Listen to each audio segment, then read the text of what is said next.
오늘은 시험지와 답안지라는 제목을 가지고 함께 말씀을 나누도록 하겠습니다.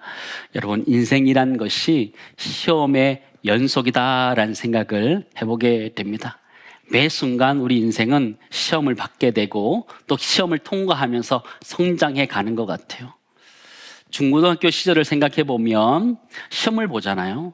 시험을 보는 것은 어렵게 하기 위한 것이 아니라 그 아이들의 성적을 어느 정도씩 성장해 가고 있는지 점검하기 위해서 하는 것인데, 때로는 그것 때문에 스트레스를 많이 받기도 하면서 어려워하기도 하시요. 근데 사실 학교에서 보는 시험은 좀 틀려도 인생 사는데 그렇게 어렵지 않습니다. 그런데 우리 인생을 살아가다 보면서 만나는 시험의 문제들은 때로는 잘못되면 우리 인생 자체가 흔들릴 수 있기 때문에 인생 앞에 다가오는 시험들은 굉장히 좀 잘 치러야 된다, 이런 생각을 좀 해보게 되는데, 여러분들이 인생을 살아가면서 또 살아오면서 어떤 시험들을 치르고 오셨고 어떤 시험들을 통과하셨는지 모르겠습니다. 고난이라는 것들이 우리에게 찾아오고 우리 고난이라는 시험들을 통과하는 경우들이 참 많은데요, 저는 지난주에 아이빅밴드의 찬양 사역자인 지선 전도사님의 간증을 잠깐 듣게 되었습니다. 이분은 고난이라는 시험을 통과한 사람, 또 광야라는 시험을 통과한 사람이라고 보여집니다. 이분은 주의 은혜라는 찬양과 은혜, 또 충만, 감사라는 그 찬양을 불렀던 전도사님인데요, 이분은 모건대 성악과를 나오고 또 홍대대학원의 음악 감독도 전공하고 지금은 어느 신학교에 강의도 하고 있는 교수로 섬기고 있습니다. 지금의 모습을 보면 굉장히 편안해 보이기도 하지만 그의 인생 원래 그렇지는 않았다라고 얘기하더라고요. 아버지가 굉장히 폭력적이어서 어머니를 그렇게 때렸다라고 얘기하더라고요. 그의 나이가 15살 때 아버지의 폭력 때문에 어머니가 가출하게 되셨습니다. 두 남매가 남게 났는데 아버지도 케어할 수가 없어서 큰아버지네 맡겨지면서 크게 되었다고 합니다. 학교를 다니면서 왕따도 당하고 학교 폭력도 당하고 배고픔 가운데 영양실조로 굉장히 어려운 시절들을 보냈다, 그는 고백하고 있었습니다. 그러는 과정에 개척교회에서 성악을 간 어떤 사모님을 통해서 노래를 배우게 되었고 결국 모건대 성악과에 진학하게 되었다, 이런 얘기를 하더라고요. 그러면서 신앙을 갖게 되고 교회 오빠를 만나서, 드럼 치는 오빠를 만나서 결혼을 해서 한 가정을 이뤘다, 이런 얘기를 하더라고요. 첫째가 5살이고 둘째가 2살 때 그 가정에 감전사고가 있었다라고 이야기하더라고요.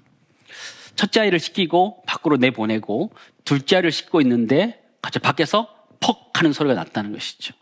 막 나가보니까 첫째 아이가 그 물기가 있는 채 젓가락을 가지고 콘센트에 집어넣었다는 것이죠. 상상만 해도 너무너무 놀랍잖아요. 너무너무 우리를 놀라게 하는데요, 그러면서 아이가 감전이 된 거예요. 큰 화상을 입고 수술도 여러 번 했어요. 결국은 이 약지 손가락, 이 한마디 앞쪽이 완전히 없어져 버렸어요. 그리고 중지 손가락도 다 이식해 오고 어마어마한 힘든 과정들을 겪었더라고요. 자, 어떻게 그런 고난이 있을까? 어렸을 때도 참 힘들었는데 결혼해서 살아가면서도 참 어려움이 많다라고 생각하면서는 욥의 고난인 것 같다, 이런 생각을 좀 하게 되었습니다. 이 시대 욥의 얼굴 한번 보여주겠습니다. 사진 한번 보여주시죠. 욥의 얼굴이 너무 밝지 않아요? 그죠? 지선 전사님 얼굴이 너무너무 밝아요. 근데 그가 고백하는 게 있었는데요, 아들이 수술하고 병원에 있는데 아들이 너무너무 표정이 밝은 거예요. 너무너무 좋아하는 거래요. 얼마나 힘들었겠어. 아이가 그 화상 입었던 거를 다 치료해야 되고 하는데 얼마나 어려웠겠어요. 근데 자기가 그렇게 표현했다 그러더라고요. 자기가 엄마랑 계속 같이 있고 이야기도 하고 나니까 자기가 병원에 온 것이 아니라 소풍 온 것 같다, 이렇게 얘기했는데 엄마가 충격을 받은 거예요. 아, 그렇구나. 그게 아들 이 은찬이의 고백이 아니라 성령의 음성이구나라는 깨닫게 되면서 우리 인생이 그렇다는 거예요. 인생은 성령님이 함께하고 있으니까 소풍 같아, 이렇게 표현하는 것이죠. 설렌다, 이런 것이죠. 때로는 인생에 고난들이 찾아올 수도 있고 어려움들이 찾아올 수도 있지만 성령님이 함께 하시면 그것을 통해서 하나님이 일해 가시는 줄을 믿습니다. 우리 인생이 그런 거잖아요. 우리 인생도 고난이라는 시험들을 찾아올 때에 때로는 두려움 가운데 맞이하지만 성령이 함께 하실 때에 그것은 두려움이 변해서 설레움으로 맞이할 수 있는 것이 우리의 고난이고 우리의 광야의 시절이 아닌가, 그런 생각을 해보게 됩니다. 오늘 본문에 보면 예수님께서 요단강에서 세례를 받으시고 광야로 가서 40일 동안 금식하시게 됩니다. 1절, 2절 말씀 보실까요? 예수께서 성령의 충만함을 입어 요단강에서 돌아오사 광야에서 40일 동안 성령에게 이끌리시며 마귀에게 시험을 받으시더라. 이 모든 날에 아무것도 잡수시지 아니하시니 날수가 다함에 줄이신지라 표현하죠. 한번 상상해 보시기 바랍니다. 40일 동안 금식하였습니다. 얼마나 배가 고팠을까요? 성경에 보니까 이 모든 날에 아무것도 잡수시지 아니하였다라고 표현하고 있습니다. 또 날수가 다함에 줄이신지라 표현하고 있으니까요, 40일이 끝날 때 아마 이 마귀가 시험한 것으로 보여집니다. 아마 가장 배고팠을 때, 가장 허기지고 가장 힘들었을 때 이 마귀가 찾아온 것이죠. 여러분이 이제 잘 아는 것처럼 광야라는 것은요, 아무것도 없는 것입니다. 아무것도 없는 것. 먹을 것도 없고 입을 것도 없고 쉴 것도 없는 것이 광야인데요, 이 광야는 결핍의 장소라는 것을 우리는 잘 알고 있습니다. 그 결핍의 장소에서 예수님께서 40일 동안 지내셨던 거죠. 광야를 지내며라는 찬양을 보면 이 광야라는 것은요, 어둠 속에 홀로 남겨진 듯한 느낌을 주는 것이 인생의 광야입니다. 우리도 살아가면서 나 홀로 남았다라는 생각을 가질 때가 이 광야 같은 시간들이고 그런 어려움들이죠. 그 시간들은 빨리 지나가지 않고 굉장히 천천히 고통 가운데 지나간다, 그런 생각을 해보게 되는데요, 예수님께서 마귀에게 시험 당했을 때는요, 육체적으로나 정신적으로 건강할 수 있는 그런 상황이 아니고 40일 동안 완전히 굶주리시고 정신적으로 너무 힘들었을 만한 그때 마귀가 찾아오는 거예요. 저는 이 본문 말씀 묵상하는데 이 마귀가요, 하이에나 같은 거예요. 하이에나. 여러분, 맹수, 사자 같은 이 맹수는요, 사실 동물을 잡으면 숨통을 끊고 난 다음에, 죽인 다음에 그 고기를 먹는 거거든요. 근데 하이에나는 그러지 않아요. 하이에나는요, 약한 부분을 계속 건드려서 그 부분을 먹는 거예요. 그래서 산채로 그 다 잡아먹는데 너무너무 잔인해요. 약한 것을 보고 이렇게 찾아와서 하는데요, 저는 이 마귀가 예수님의 가장 연약할 만한 그 뜸에 와서 지금 시험하고 유혹하고 있는 모습을 보게 됩니다. 예수님을 시험했던 이 세 가지 시험 우리가 잘 알고 있습니다. 세 가지 시험을 한번 보여주시죠. 첫 번째는 내가 만일 하나님의 아들이거든 이 돌들에게 명하여 떡이 되게 하라. 돌이 떡이 되게 하라. 얼마나 배가 고팠을까요? 그런 시험을 하는 거예요. 두 번째는 내가 만일 내게 절하면 다 내 것이 되리라 얘기하는 것이고요. 세 번째는 내가 만일 하나님의 아들이거든 여기서 뛰어내리라 하는 시험들을 세 가지 제시합니다. 하나씩 좀 살펴보기 원하는데요, 첫 번째 시험은 돌이 변하여 떡이 되게 해서 네가 먹으라 얘기하는 거예요. 얼마나 배가 고팠습니까? 마침 그때 정말 배가 고픈데 이 이야기를 했을 때 솔깃하지 않을까요? 솔깃할 수밖에 없는 것이죠. 극도로 배고픔 가운데 있었던 주님 앞에 돌을 명하여 떡이 되게 해서 내가 먹으라 얘기할 때 유혹이 얼마나 하죠. 근데 주님이 이렇게 얘기해요. 4장 4절 말씀 보시기 바랍니다. 같이 읽습니다. 예수께서 대답하시되 기록된 바 사람이 떡으로만 살 것이 아니라 하였느니라. 그렇죠? 지금 현실의 문제, 눈앞에 닥쳐있는 문제, 긴급한 문제는 배고픔을 해결하는 것이었어요. 근데 주님은 긴급하고 눈앞에 보여지는 그것이 아니라 눈에 보이지 않지만 훨씬 더 중요한 것들을 선택하고 있음을 우리는 보게 돼요. 인생의 결핍의 문제 앞에서 긴급한 것들을 해결해 가는 것이 아니라 중요한 것들을 선택하고 가시는 주님의 모습을 우리는 발견하게 돼요. 노르망디 상륙작전을 주도했던 아이젠하워라는 사람이요, 삶의 원칙을 이렇게 정한 것입니다. 한번 보여주시죠. 위로 갈수록요 중요한 거고 아래로 갈수록 중요하지 않는 거예요. 왼쪽에 있는 것일수록 긴급한 것이고, 그죠? 오른쪽에 있는 것은 긴급하지 않는 거예요. 주황색을 보시면요, 긴급하고 중요한 거예요. 이거는 바로 실천해야 되는 거예요. 밑에 파란색을 보시면요, 이거는 긴급하지만 중요하지 않는 것, 그런 거예요. 긴급하지만 중요하지 않는 것, 그거는 다른 사람에게 넘겨줘도 괜찮아요. 그러나 중요하면서 중요하면서 긴급하지 않는 것. 초록색은요, 내가 스케줄 잡아서 그걸 해 나가야 되는 거예요. 긴급하지도 않고 중요하지도 않는 건 하지 말아야 된다. 이런 얘기를 하고 있는데요. 여러분 인생을 어떻게 살아가고 계십니까? 여러분 긴급한 일을 먼저 하세요? 중요한 일을 먼저 하세요? 우리 마음은 중요한 걸 먼저 하고 싶은데 항상 긴급한 것에 쫓겨서 살아가는 인생이에요. 예수님도 그러셨던 것이죠. 긴급한 배고픔 앞에서 그가 서 있었던 것이죠. 그러나 마귀가 그 긴급한 것을 가지고 유혹할 때 예수님은 그 긴급한 것을 선택하지 않았고 인생 가운데 중요한 것을 선택했던 것을 보게 돼요. 사람이란 존재가 떡으로만 살 수 있는 존재가 아니라 하나님의 말씀으로 사는 존재라는 것을 주님은 깨닫고 그것을 선택하는 것을 보게 돼요. 신명기 8장 3절 4절 말씀 보실까요? 우리 같이 읽겠습니다. 네, 하나님 여호와께서 이 40년 동안에 내게 광야의 길을 걷게 하신 것을 기억하라. 이는 너를 낮추시며 너를 시험하사 내 마음이 어떠한지 그 명령을 지키는지 지키지 않는지 알려 하심이라. 너를 낮추시며 너를 줄이게 하시며 또 너도 알지 못하며 내 조상도 알지 못하던 만나를 내게 먹이신 것은 사람이 떡으로만 사는 것이 아니요 여호와의 입에서 나오는 모든 말씀으로 사는 줄을 내가 알게 하려 하심이니라 말씀하십니다. 주님은 40일 동안 금식하시던 굶주림 속에 있었지만 떡을 선택하지 않아요. 현실의 긴급함 때문에 떡을 선택하지 않고 그는 하나님의 말씀으로 살아야 된다는 것 때문에 그 하나님의 말씀을 선택하고 있으며 그 유혹을 이겨내고 있는 모습을 우리는 발견하게 되지요. 우리 첫 번째 이렇게 하나 정리할 수 있을 것 같아요. 우리 인생의 시험 앞에서 우리는 무엇을 선택해야 되느냐? 현실적인 떡이 아니라 영원하신 떡을 우리는 준비하고 발견해야 된다는 것이죠. 영원한 떡이 무엇일까요? 하나님의 말씀, 이 땅에 떡으로 오신 예수 그리스도를 발견해야 되는 것이 우리의 인생이에요.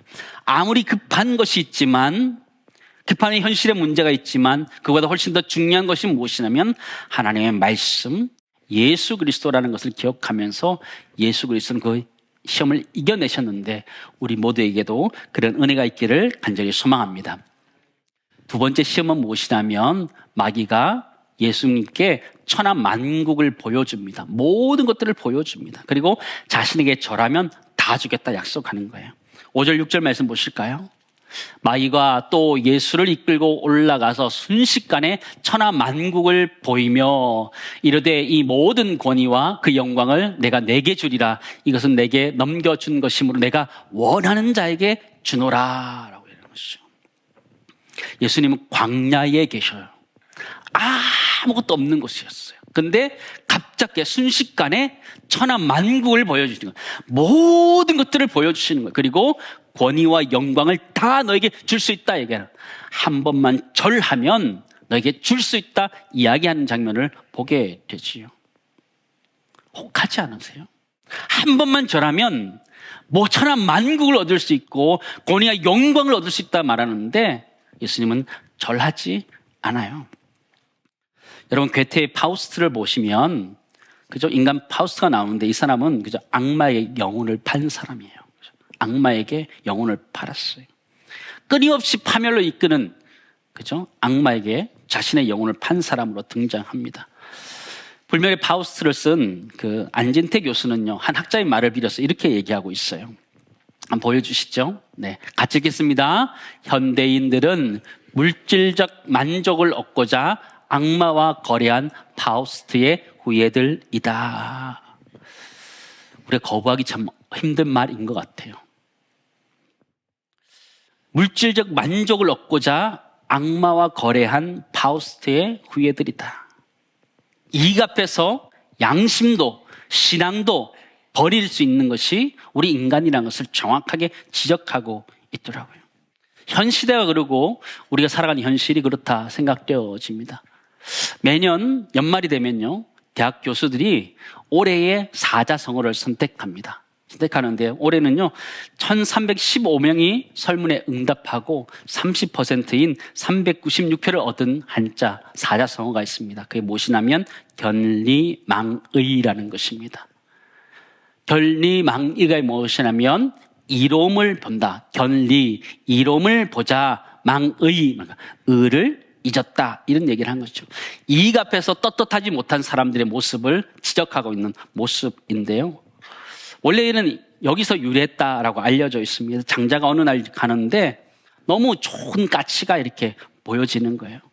나무에 앉는 것을 보면서 저거를 잡아야겠다라고 생각해서 다가갔다고 합니다. 잡으려고 하는데 보니까 그 까치가 앞에 있는 사마귀를 잡아먹으려고 기다리고 있는 거예요. 그러니까 자기가 쫓아오는 걸 모르고 까치는 앞에 있는 이익을 위해서 보고 있는 거예요. 근데 가만히 보니까 그 사마귀도 보니까 앞에 있는 매미를 잡기 위해서 가만히 쳐다보고 있는 거예요. 그죠? 매미는 그 시원한 곳에 있겠다고 하는 그 모습들. 매미를 또 사마귀가 또 까치가 자기가 똑같은 모습을 보고 있는데 이 이야기의 끝은 무엇이냐면 자기도 그 산지기한테 꾸지람을 얻었다라는 것이지요. 자기도 자기 이익 때문에 뭘 해야 되는지 몰랐던 그런 모습들을 이야기하고 있는데요. 우리는 눈앞에 있는 이익 때문에 의로움을 버리는 일들이 있지요. 근데 주님은 그러지 않았어요. 눈앞에 보여지는 천하만국을 보여주고 모든 권위와 모든 영광을 주신다 그랬는데 아니다라고 이야기하는 것이죠. 8절 말씀 보실까요? 예수께서 대답하여 이르시되 기록된 바 주 너의 하나님께 경배하고 다만 그를 섬기라 하였느니라. 눈앞에 보여지는 굉장히 큰 이득이 있었음에도 불구하고 본인이 선택해야 되는 것이 무엇인지 명확하게 알고 하나님을 선택한 그 모습을 우리는 보게 됩니다. 근데 우리 그리스도인들도 마찬가지다라는 생각을 해보게 되는데요. 견리망의라는 이 단어처럼요.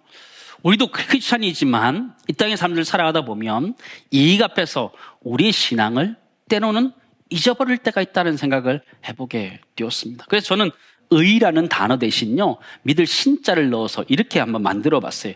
견리망신이다. 이로움을 보자 믿음을 잊어버렸다.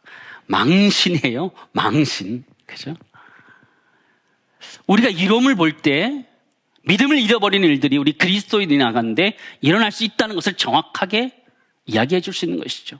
이 사회도 그렇게 지적할 뿐만 아니라 우리 역시 그 단어 속에서 우리 역시 이로움을 바라보면서 우리의 믿음을 잃어버린 것 아닌가라는 걸 생각하면서 우리가 보여지는 이득이 아니라 보이지 않는 하나님을 선택할 수 있기를 주님을 축원합니다. 우리도 그럴 수 있다는 거예요. 여러분 사자성어 하나 여러분 가져가셨으면 좋겠어요. 견리망신. 망신이다라는 생각하시면 될 것 같아요. 예, 신앙을 잊어버렸다라는 생각을 하시면 좋을 것 같은데요. 두 번째로 정리하면요. 우리의 인생의 시험 앞에서 눈에 보이는 이득이 아니라 눈에 보이지 않는 하나님, 내가 정말 경배하고 섬겨야 되는 하나님, 그 믿음을 선택하는 은혜가 우리 모두에 있기를 간절히 소망합니다. 세 번째 시험은요, 예수님을 성전 꼭대기로 올라가서 뛰어내리라 이렇게 이야기합니다. 9절에서 11절 말씀 보실까요?